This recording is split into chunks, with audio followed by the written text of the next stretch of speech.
Ufa, liberdade, né, irmãos? Estou livre. Meus irmãos, paz do Senhor, Deus abençoe. Graças a Deus, né? Privilégio bastante grande estar aqui com os irmãos. Desde essa pandemia, eu acho que é a primeira igreja que eu participo, né? Aliás, no meio da pandemia eu ainda fui numa igreja, então agora eu estou retomando de fato, né? E muito prazer que seja aqui com os irmãos. Eu e minha esposa estamos aqui muito satisfeitos. Deus abençoe. Irmãos, os dias são maus, de fato muito maus, muito ruins mesmo, angustiantes, nós não sabemos o que ocorrerá, né? Nós temos uma esperança, né? Nada pode roubar a nossa esperança, de que o Senhor logo nos reunirá com Ele. Quem não tem essa esperança, os dias ficam mais difíceis ainda, mais difíceis. Eu gostaria de vir aqui e falar que vai se resolver tudo, mas é possível que piore, né? É possível. Então, irmãos, nós não somos pessimistas, nós olhamos para Jesus, autor e consumador da nossa fé. Muito bem, enquanto nós estamos desse lado da eternidade, nós precisamos aqui responder ao chamado do Senhor e continuar trabalhando. E eu quero, para pensar sobre isso, ler um texto de Lucas, capítulo 5. O pastor já ajudou bastante aí, já projetou a NVI, né, o texto que eu sempre uso. Eu vou fazer uma leitura do capítulo 5, naquele evento em que Jesus e Pedro têm ali uma relação muito próxima e eles afinam essa relação. O texto está no capítulo 5, do verso 1 ao verso 11.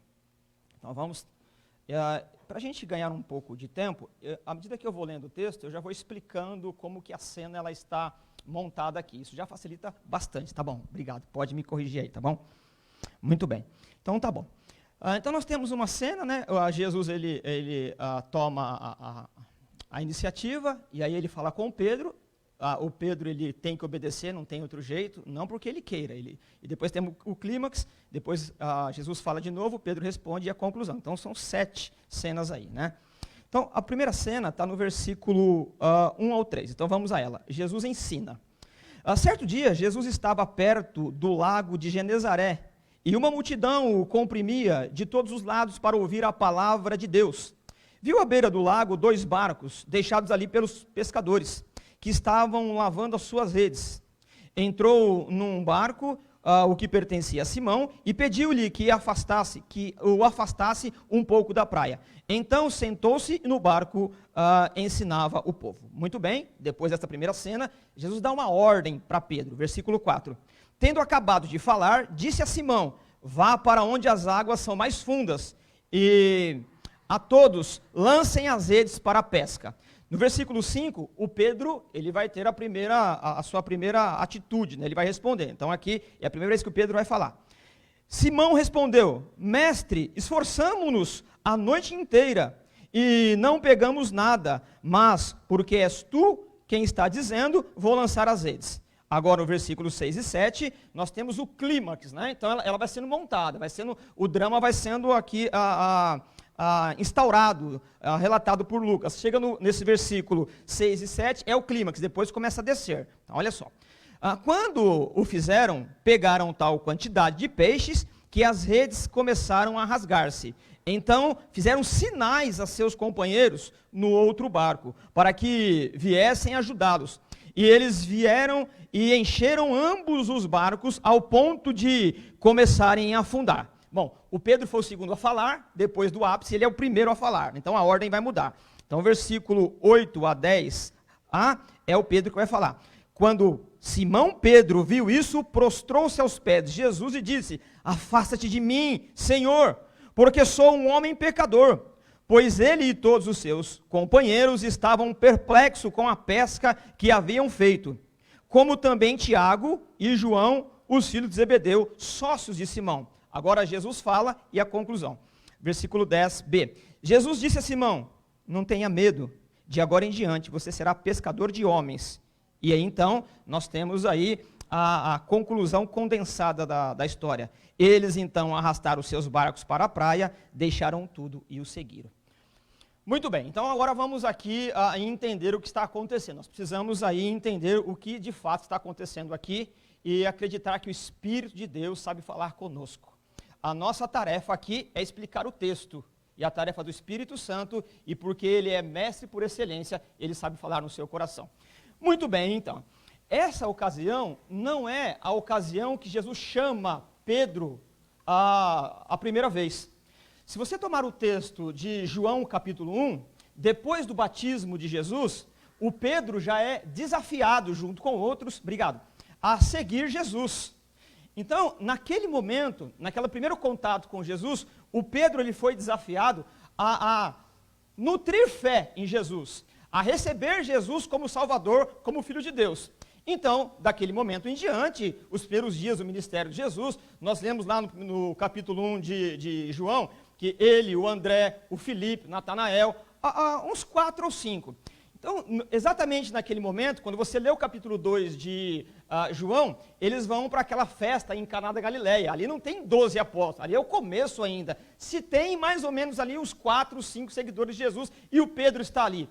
E aí então cada um toma a sua atividade normal, e o Pedro, ele tem Jesus como Salvador, mas agora ele vai ser desafiado a seguir Jesus como alguém que precisa deixar a sua atividade profissional. E aí o texto vai nos mostrar, não é, que Jesus, ele vai à beira do lago de Genezaré, que na verdade ele é um lago muito grande, e ele não é um mar, o mar fica a alguns quilômetros dali, bastante quilômetros a oeste. Esse lago de Genezaré também é aquele chamado de Mar de Cafarnaum.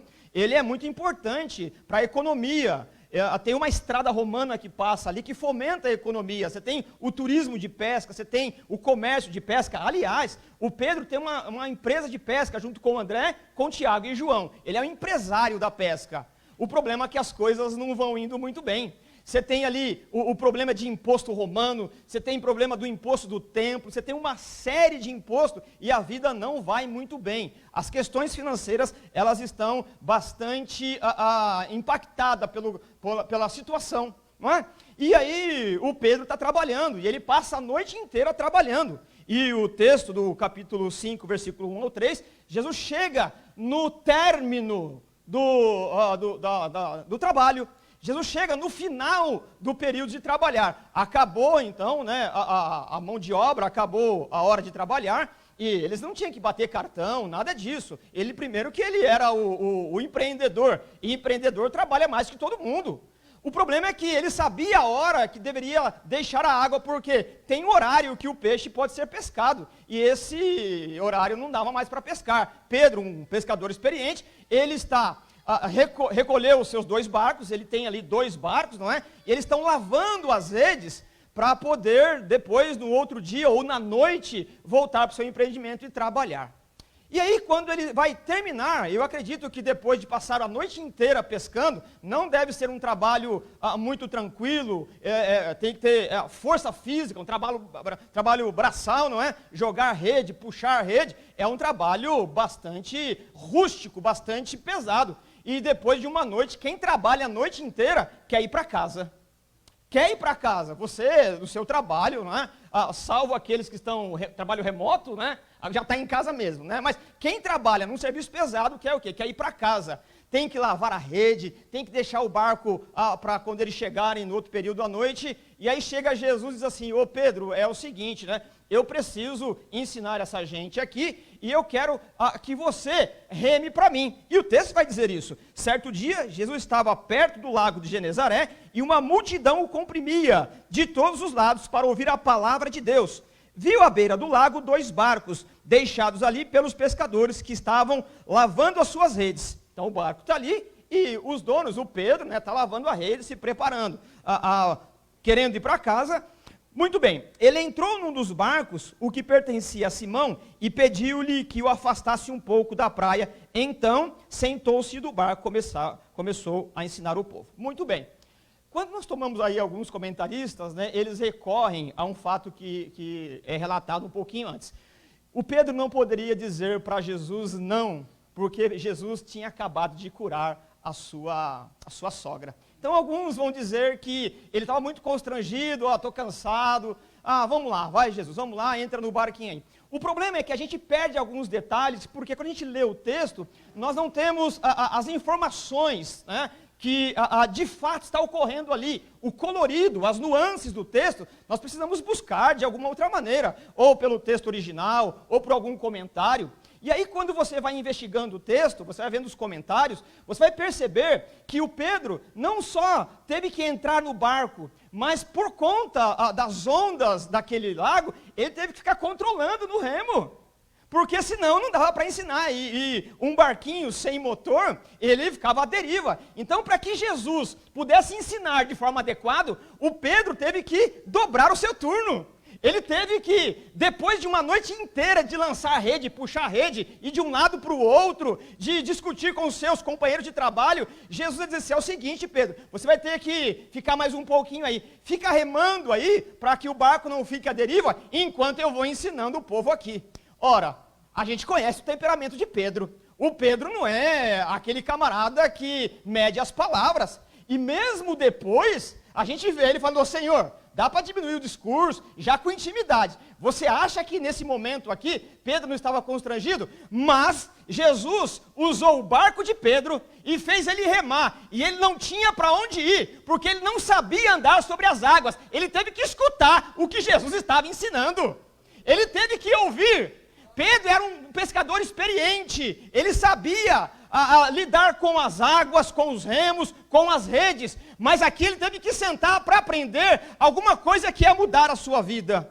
Ora, Jesus não pediu licença, Jesus disse, ô Pedro, eu vou precisar do seu barco, entrou no barco, sentou e começou a ensinar. A atitude de sentar é a atitude de um mestre, de um rabino, que se toma numa posição de ensinar. Jesus senta e está o Pedro. Eu não sei se ele sentiu cãibra, porque ele já está acostumado, não é? Ainda bem que ele era experiente. E aqui a gente vai aprendendo, irmãos, que Deus poderia fazer tudo sozinho, mas Ele conta com aquilo que a gente tem, porque Ele quer que sejamos parceiros na obra do Senhor. Isso aqui para mim, eu não sei para você, mas é maravilhoso. Deus poderia fazer tudo o que quer fazer sozinho. Ele poderia ser autônomo, mas Ele conta conosco para usar as nossas habilidades. Deus não descarta as nossas habilidades. E o Pedro, ele estendeu o turno, mesmo a contragosto. E interessante também que Jesus, ele é um rabino e conhece da lei, ele conhece dos meandros da lei. Só que ele não espera as pessoas irem para a sinagoga. Jesus entra no mundo das pessoas. E a gente vê isso várias vezes. Ele não é um mestre que espera que as pessoas venham a ouvir ele pregando na sua cátedra, na sinagoga. Não, Jesus é um mestre que vai ao povo. A igreja, ela não evangeliza chamando as pessoas para a igreja, porque a igreja foi chamada para ir para fora. Evangelizar não é chamar as pessoas para virem, mas ir em encontro delas para dizerem que Jesus é o único que pode salvar o pecador. E aí ela escolhe a igreja que quer ir. Pode ser que não seja essa, mas o importante é que ela conheça Jesus Cristo, o nosso Salvador. E então Jesus, ele vai para o mundo das pessoas. Jesus então ele se mistura, ele não fica usando a sua prerrogativa de rabino, ele se mistura e ainda toma emprestado aquilo que o Pedro usa como utensílio de trabalho, como ferramenta de trabalho. E Pedro não tem escolha. Nós não sabemos o que Jesus ensinou, porque o Lucas ele não relata, ele apenas diz que Jesus estava ensinando, mas a gente deve deduzir, pode deduzir. Ele nunca perdeu tempo em ensinar alguma coisa que não tivesse concernência com o reino de Deus. Jesus nunca perdeu a oportunidade para confrontar as pessoas com o caráter pecador de cada um. Jesus nunca deixou de dizer para que as pessoas se arrependessem dos seus pecados e não confiassem em si mesmo. Então, o texto não diz, mas é muito fácil nós chegarmos à conclusão que ele não prometeu uma vida muito boa para esse lado da eternidade. Ele não prometeu 12 dias para 12 anos de prosperidade. Ele não fez stand-up, também não fez piada. Ele não fez qualquer outro tipo de coisa a não ser pregar o evangelho da graça de Deus, porque é isso que saía da boca dele. Ele ensinou as pessoas a enfrentarem a vida como ela é. Ele ensinou as pessoas a olhar a vida com realidade e olhar para Deus que pode nos guardar. Ele não deu um paliativo como se fosse um remédio para dor de cabeça, para curar um câncer. Ele disse como a vida é, porque é assim que ele ensinava. Ele desafiava a olhar a vida como ela é. Meus irmãos, a vida não é fácil. A vida, ela é difícil para todos. Jesus não dourou a pílula. Ele disse para nós nos arrependermos e crer no Deus que pode nos sustentar em meio a qualquer tempestade. Ele não disse isso, Lucas não escreveu, mas Jesus nunca perdeu tempo com esse tipo de pregação, com esse tipo de discurso vazio, colorido. Ele sempre foi do âmago da questão e pediu para que arrependêssemos dos nossos pecados. Muito bem, o Pedro não tem para onde ir. Como eu já disse, ele não podia pular na água e sair nadando, porque até de forma constrangedora ele tinha que ficar remando. E Jesus ensinando. Imagine, né, o que passaria na cabeça do Pedro. Vai terminar, não? Já passei a noite toda aqui, estou cansado, quero ir para casa, preciso dormir, que eu vou trabalhar à noite, e eu tenho que ouvir ainda esse rabino aqui, ficar ensinando, e eu aqui remando para ele, né? É uma folga mesmo, é muito folgado. E aí o versículo 4, quando o Pedro acha que Jesus passou dos limites, Jesus ainda vai fazer uma proposta absurda, versículo 4. Tendo acabado de falar, disse a Simão, vá para onde as águas são mais fundas, e a todos lance as suas redes. Muito bem, ele terminou de ensinar, e Jesus, ele mora em Nazaré, né? Ele veio de lá. E se ele tem alguma habilidade no trabalho, ele é carpinteiro. Imagine um carpinteiro, se você é um pescador, chegar e falar, ó, faz o seguinte, pega a sua rede e joga lá. Você vai ficar no mínimo e falar assim, quem conhece da minha profissão sou eu, não é você. Você atrapalhou meu sono, está usando meu barco, e você quer que eu vá pescar a essa hora do dia? Pode perguntar para qualquer um aqui em Cafarnaum, que peixe só pega à noite. Viu, Rabino? Rabino acha que sabe de tudo. As pessoas dizem, né, teólogo acha que sabe de tudo. Não é? Só porque ele estudou um pouquinho, acha que sabe de tudo. É o sentimento do Pedro.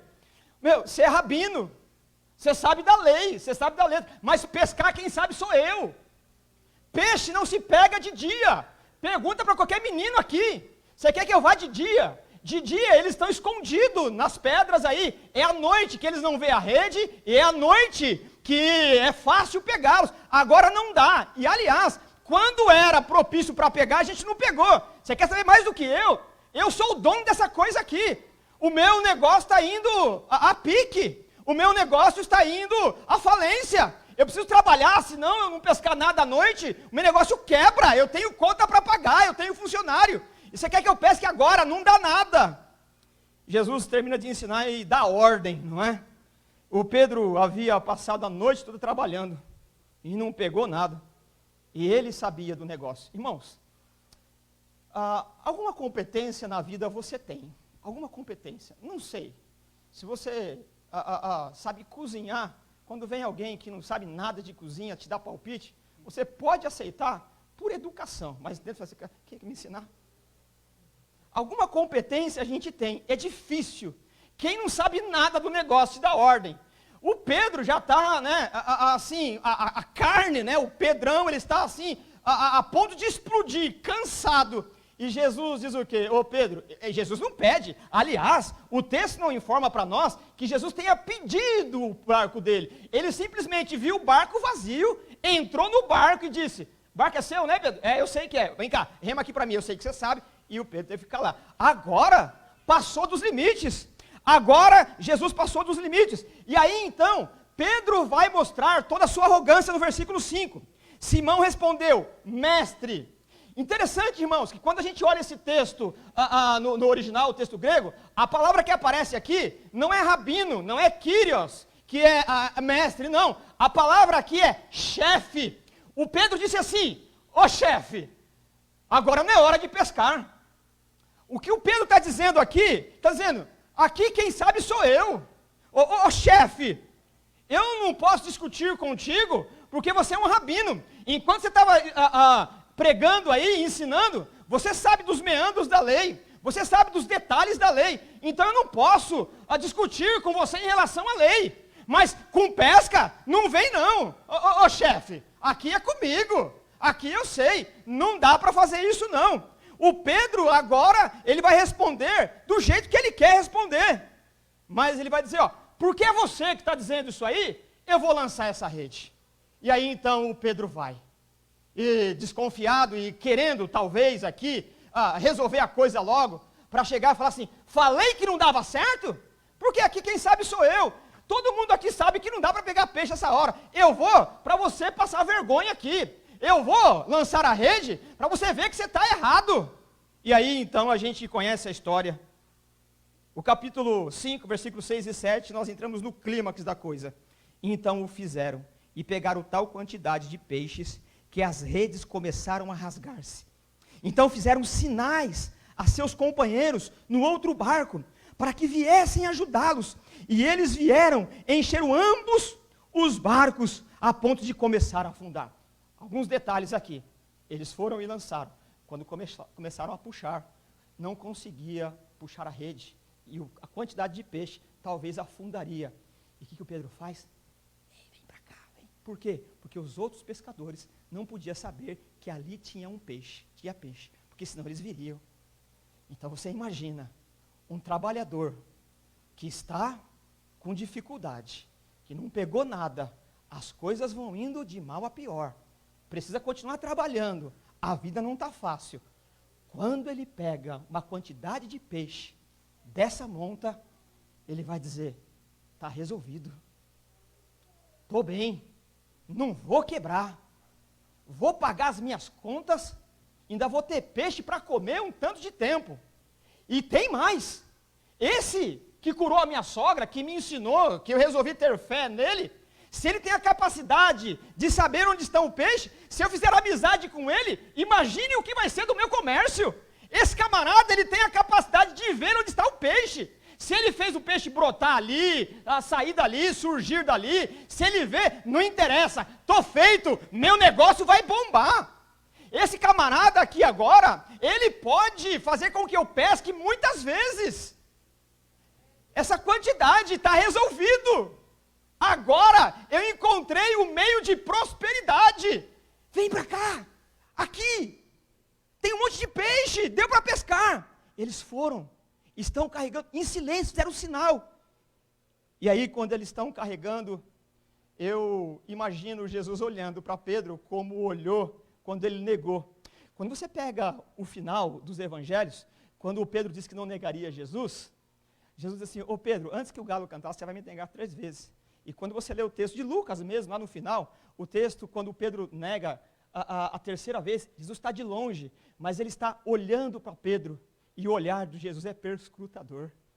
Interessante que quando nós lemos também, no mesmo evangelho, Jesus falando com aquele jovem rico, ou com aquele rico, o texto vai dizer, quando Jesus fez a proposta para ele a vender tudo, o texto dá a entender, no texto original, no texto grego, que Jesus olhou para o olho dele e viu o que se passou nas entranhas dele. Entranhas é intestino mesmo. Sabe quando você recebe uma notícia e gela a barriga? É isso. Quando Jesus disse assim, vai e vende tudo, a barriga dele gelou, e você sabe como é, quando você recebe uma notícia, você não está esperando, gela a barriga, dá até dor de barriga, não é? Por quê? Porque aquilo que está escrito no Salmo 139, tu me sondas e me conheces, antes que uma palavra venha à minha boca, tu sabes o que eu quero dizer. Você imagine o Pedro, querendo ir para casa agora com aquele monte de peixe, e Jesus olhando, o olhar de Jesus é perscrutador. Tem um hino que nós cantamos, eu queria ir para Jerusalém, eu queria visitar muitos lugares, ver que profundidade tem os mares, eu queria ir para as alturas, mas tem uma coisa que eu quero mais, olhar nos olhos de Jesus.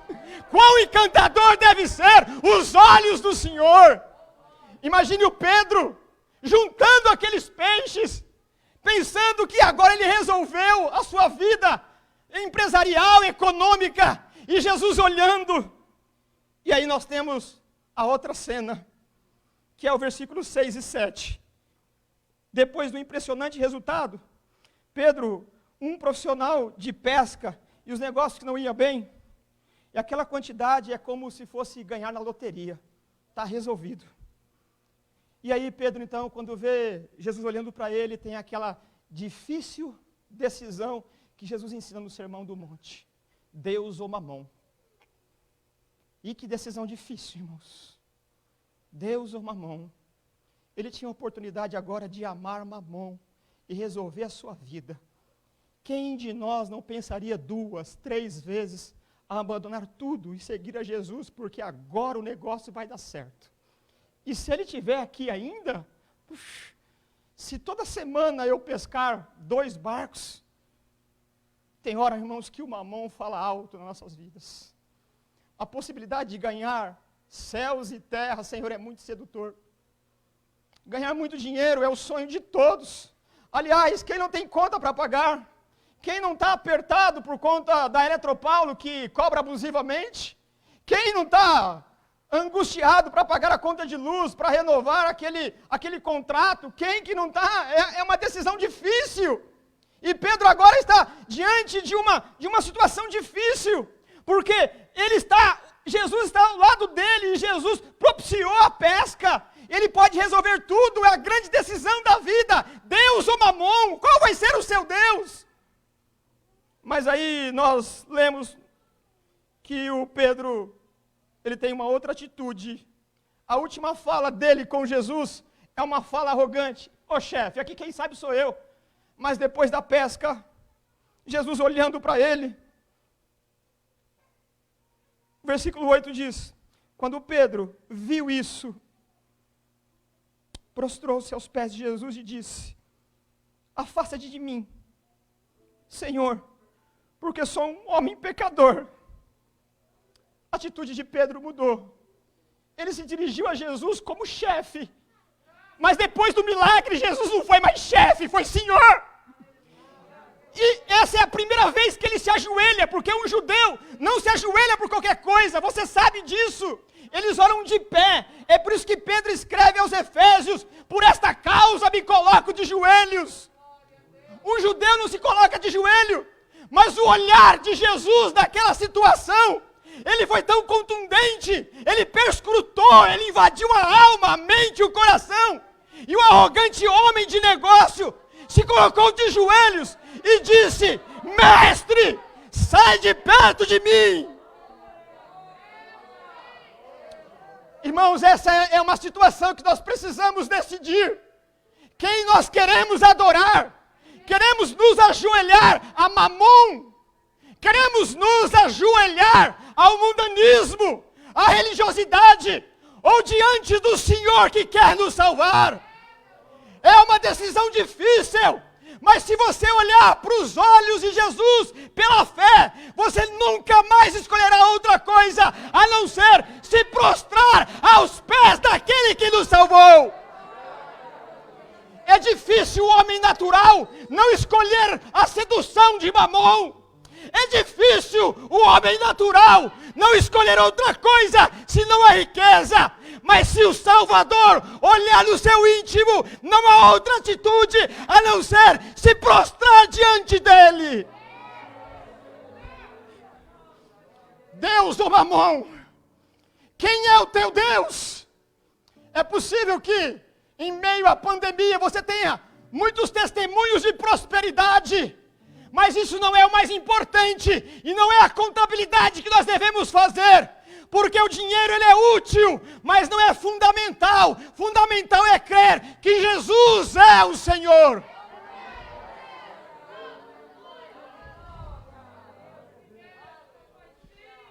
Nesse momento, irmãos, Jesus tinha tirado Pedro da sua zona de conforto. Porque quando ele pegou o barco de Pedro, ele ensinou a multidão dentro do mar, dentro da água. Ou sob a água, né? E Pedro não tinha ninguém para se arrimar. Estava ele e os seus amigos de trabalho. E quando Deus quer falar conosco nesse nível de intimidade, Ele nos tira da zona de conforto. Quando Deus quer falar conosco, Ele nos tira da multidão. Não há como se esconder no meio da multidão. Ali é Jesus, os amigos íntimos e Pedro. Há ocasiões na vida que Deus nos leva para lugares que não teremos ninguém.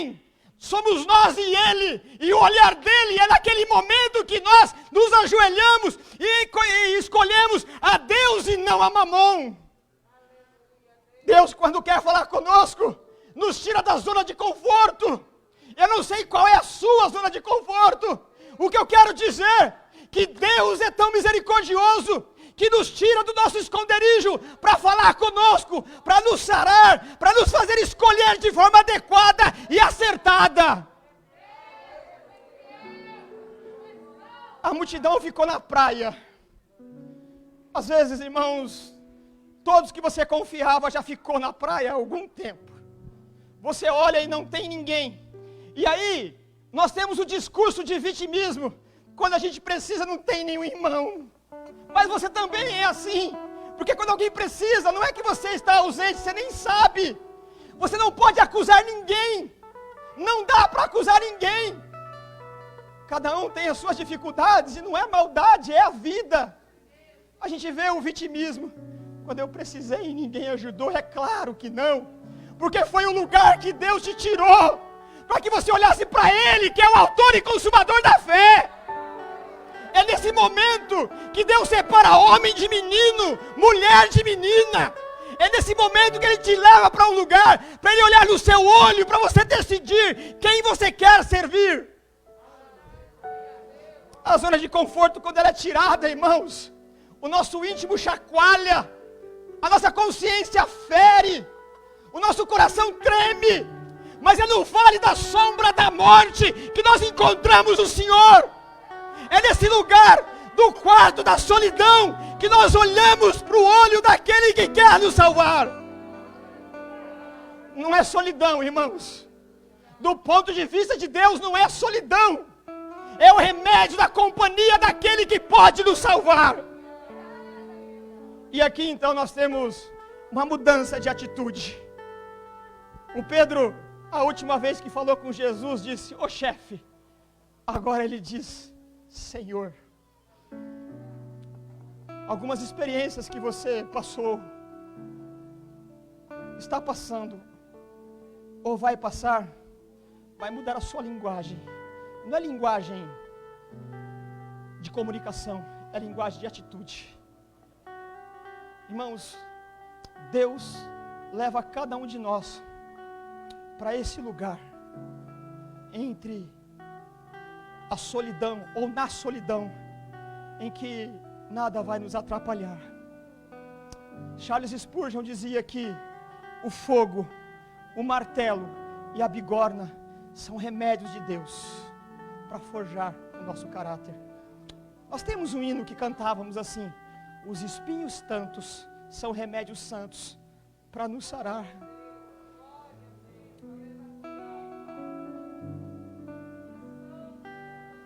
Deus nos leva, irmãos, para alguns lugares. Não é por maldade, é por amor. Deus nos leva para algum lugar de tormenta, longe da multidão, para nos confrontar e mudar a nossa atitude. Porque é possível que nós, em detrimento do mamão, estamos chamando ele de chefe, colocando ele na parede, dizendo que somos aquele que conhece os meandros aqui.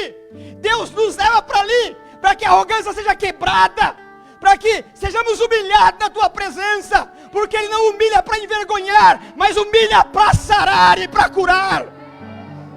É nesse lugar que nós deixamos de achar que Ele é um chefe, que Ele é um cachorrinho amarrado na nossa coleira da religião, para nos ensinar que Ele é Senhor de nossas vidas.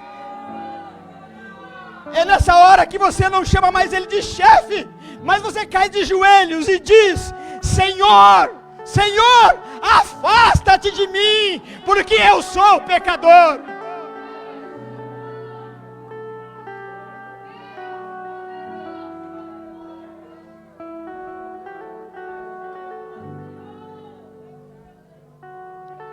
É provável que essa tenha sido a primeira vez que o Pedro se ajoelhou, como eu disse. Mas essa foi uma atitude que durou para o resto da vida, porque ele decidiu seguir a Jesus. E aí então, o texto ainda diz, no versículo 10, o versículo 9: pois ele, o Pedro e todos os seus companheiros estavam perplexos. Como é que ele fez isso? De dia, o mar não está para peixe, e na hora que ninguém pega nada, ele pescou tudo isso. Ora, quem não quer um amigo desse?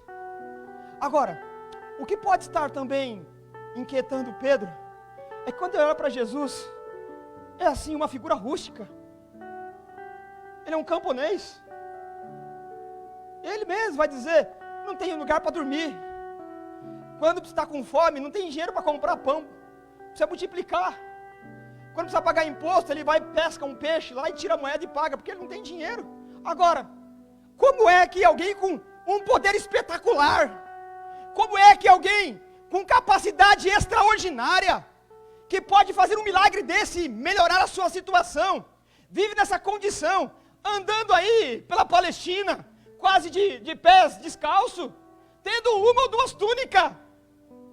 Jesus mesmo disse que as raposas têm um buraco, um covil para morar, e ele não tem lugar para colocar a cabeça. Ora, imagine o quanto isso é inquietante. Se ele pode, a cada dia, sei lá em quanto tempo, encher 2 barcos de peixe, e vive nessa condição, alguma coisa de diferente ele tem, alguma coisa de extraordinário, espetacular ele tem, porque ele abriu mão da prosperidade, de viver bem aqui, para andar por aí pregando. Irmãos, a atitude de Jesus nos constrange, porque ele poderia fazer o que quisesse, mas abriu mão para viver a vida que Deus havia planejado para ele. E aí então, todas essas questões intrigantes, todas essas questões que passam no coração de qualquer um, não é só do Pedro não. Talvez eu ou você já teria despedido Jesus há muito tempo e dissesse assim, sabe o que é, o mestre, o chefe? A gente trabalhou a noite toda, e eu não tenho tempo para ficar perdendo aqui não, para ouvir você ficar pregando aí, né? Você tem tempo de ficar pregando, eu não, tenho que trabalhar. Valeu aí, muito obrigado. Mas ele não tinha essa opção, porque Jesus colocou ele num lugar que ele não podia sair. Não podia, teve que ouvir. E se tem uma coisa que nos transforma, irmãos, é a pregação da palavra. Se tem uma coisa que nos transforma, é a pregação da palavra. E eu fico muito satisfeito quando alguém está me ouvindo e fica com raiva de mim. Porque você está com raiva de mim, é tudo verdade, porque a Bíblia está falando, está te acusando.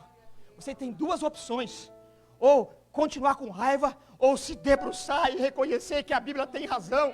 Eu não estou te acusando, eu estou mostrando o que o texto diz, porque quando eu entendo que ela está falando de mim, eu não tenho saída e não tenho outra atitude para encontrar a salvação, a não ser crer no Cordeiro de Deus que tira o pecado do mundo.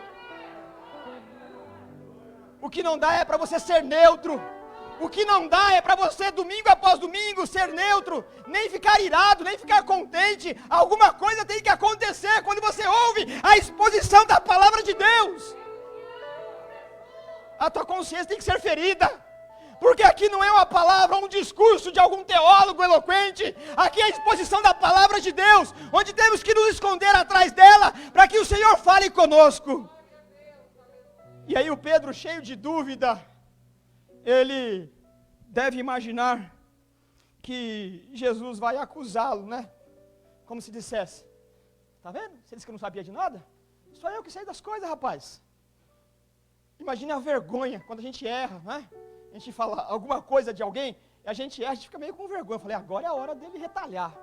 Agora é a hora dele estar no meio, né? Agora ele vai falar, eu não falei para você, quem manda aqui sou eu. E quando eu falar, você obedece, viu? Essa é a atitude que a gente espera de um homem que está ensimesmado no seu conhecimento.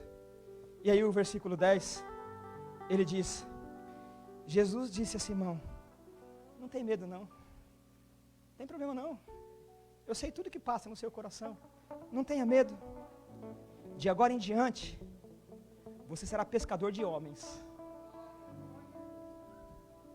E interessante, irmãos, que o texto em português, mais uma vez, a gente consegue entender pouco. A gente fala, ele foi agora seguir Jesus. Não é só isso, não é só isso. A ideia do texto grego é a ideia que ele faz uma paráfrase, uma comparação com o peixe. Você pesca o peixe, daqui a pouco ele morre. Então você pesca para matar. Mas agora você vai continuar sendo pescador. Eu não vou acabar com sua profissão. Aliás, eu preciso dela. Precisa entre aspas, né? Agora você vai pescar. Mas é pescar morto para fazer viver. Você pescava vivo para fazer morrer. Que proposta! Que proposta! Você vai ser pescador de homens, porque estão mortos nos seus delitos e pecados. Mas quando você lançar a rede, você vai puxar agora do mar da vida homens mortos que vão ressuscitar pelo poder da palavra de Deus. E foi isso que aconteceu. No dia de Pentecoste, Pedro se levantou e começou a pregar. Mais de 3.000 homens viveram pelo poder da palavra de Deus. Deus usa as nossas habilidades. Deus quer ser parceiro na arte de pescar homens para a vida. Deus não ignora a sua habilidade. Deus quer ser parceiro no projeto do reino de Deus. E agora então Pedro, ele vai ser um grande pescador. E na primeira pregação, 3.000 almas. E o que nós concluímos disso tudo? Nesse momento, o Pedro, ele se viu, no momento da história toda, ele percebeu que a sua situação estava resolvida, que ele tinha encontrado um amigo que ia resolver os seus problemas financeiros, que a sua empresa agora ia bombar. Agora ele achou o cara que faz milagre. E aliás, foi ele que procurou, nem foi eu. Olha, isso aqui, caindo na mão dessa turma da prosperidade, eles arrebentam. E arrebentar aqui não é metáfora não, arrebentam mesmo. Se isso aqui, e como a gente sabe que cai na mão de gente que só vê o mamão, eles ensinam você a pular com um pé só para você aumentar a sua riqueza. E um monte de gente sai pulando. Depois agora muda, e muda também, porque o mamão fala muito forte no nosso coração.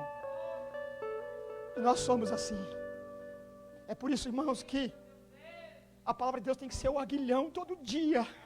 Todo dia, toda hora, todo dia. E agora, o Pedro em face da prosperidade. Jesus disse, Pedro, sabe o que é, cara? Eu não fiz essa pesca, eu não provoquei esse milagre para você ficar aí não, você vai sair daí, cara.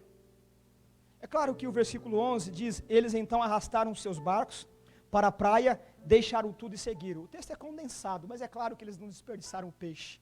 É claro que eles devem ter vendido, alimentado a multidão, dado para a família. Mas esse não é o nosso caso.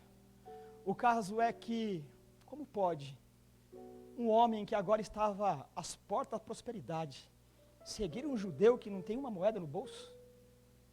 Alguma coisa diferente aconteceu. Alguma coisa diferente aconteceu. Esse homem, de fato, olhou nos olhos de Jesus e escolheu o Salvador e não Mamon. Irmãos, eu posso garantir para vocês que aquele que é vocacionado, a vida inteira ele é questionado porque que ele escolheu ser pregador do Evangelho e não uma carreira brilhante. Por que você é pastor e você não foi ser advogado, cara? Por quê? Você tem brilhantismo intelectual, você podia estar ganhando dinheiro. Mas quando Jesus olhou para os meus olhos, eu não tive outra atitude. E é claro que muitas vezes no coração a gente pensa, o que vai ser? Como que eu vou pagar a conta? Como é que eu vou comer? E o Pedro agora está em face desse dilema. Só que Jesus disse, você vai ser pescador de homem. O que dá garantia para ele seguir Jesus? A pesca maravilhosa foi didática. Porque se um homem pode provocar aquilo, esse homem não vai deixar esse rapaz passar fome. Então pode seguir Jesus. Quem faz essa pesca uma vez, vai fazer muitas vezes. É só você ler o capítulo 10, que Jesus vai dizer, a pesca maravilhosa foi didática também para a nova modalidade da vida de Pedro. Ele não precisaria se preocupar com a provisão, uma vez que abandonaria sua profissão e seguiria Jesus. Como eu disse, seguir Jesus aqui não é nutrir fé nele, é seguir abrindo mão de tudo para ser um dos discípulos, porque a coisa está ganhando volume. Como é que você vai deixar tudo? Como? Então aquela pesca foi didática. Aquele que realizou a grande pesca seria capaz de prover o sustento.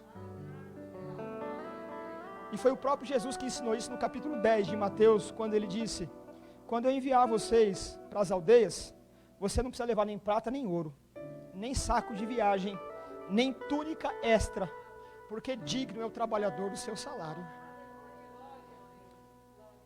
Se você está desconfiado de responder à vocação que Deus te deu, saiba que Ele não vai deixar você passar fome. Não vai deixar você sem túnica, sem roupa. Deus vai providenciar o que você precisa. Quem se engaja no projeto do reino de Deus não passa necessidade. Deus é provedor. Deus é sustentador. E não precisa fazer negociata, porque antes de você pedir, Ele sabe que você precisa. Quem lança a mão no arado não precisa olhar para trás, porque Deus não é um patrão desonesto que deixa o trabalhador passar fome. Não precisa fazer negociata com Deus. A pesca maravilhosa foi a prova de que Deus chamou Pedro para mudar de ramo. Ia pescar, não ia mais pescar peixes para vender, ia pescar homens. E quem se engaja no projeto de Deus, tem o cuidado do Pai amoroso, é cuidado pela boa mão do Senhor, come do pão da vida, recebe da herança eterna, e tem na vida eterna muito mais ainda. Deus te chama para você se engajar, para você entrar nesse projeto. O mamão pode falar alto, mas ele se cala diante da eloquência da graça, diante da misericórdia da graça. O mamão se cala, a voz do mamão é eloquente, mas até Deus se levantar e te chamar como filho, e Deus não abandona o filho que se embrenha, que se engaja no projeto do reino de Deus. Irmãos, Deus é poderoso para trazer o alimento, Deus é poderoso para dar a vida, a saúde e o dinheiro necessário. A preocupação é um ladrão de trabalhador no reino de Deus, mas assim como Deus, com um sopro só, aniquilará todos os inimigos que se levantarem, também dissipa nessa noite a preocupação. O mestre te chama, vem trabalhar, há trabalho pronto para você. As fileiras para todos os trabalhadores, elas estão esperando aqueles que coloquem a mão no arado. Nós precisamos trabalhar, ensinando, pregando, contribuindo. E Deus é poderoso para nos sustentar, e mais, para nos dar a vida eterna. Em muito pouco tempo muito breve, o Senhor nos recolherá. E que possamos nos apresentar a Ele, não com as mãos vazias, mas com as mãos cheias de calos de trabalhadores do reino do céu. A igreja não foi levantada para ser bajulada nas suas necessidades. A igreja é um batalhão que trabalha, que vai em frente, que luta, porque tem o poder da graça, que tem o Espírito de Deus. A igreja não foi chamada para que os seus caprichos sejam resolvidos. A igreja foi chamada para levantar a bandeira da graça, da misericórdia e da eternidade. Deus nos chamou não para pescar peixes e vender os mortos, mas nos chamou para pescar peixes mortos e apresentá-las na mão daquele que pode dar a vida. Levanta, deixa o seu barco e vamos pescar para o Senhor. Deus abençoe em nome de Jesus. Muito obrigado.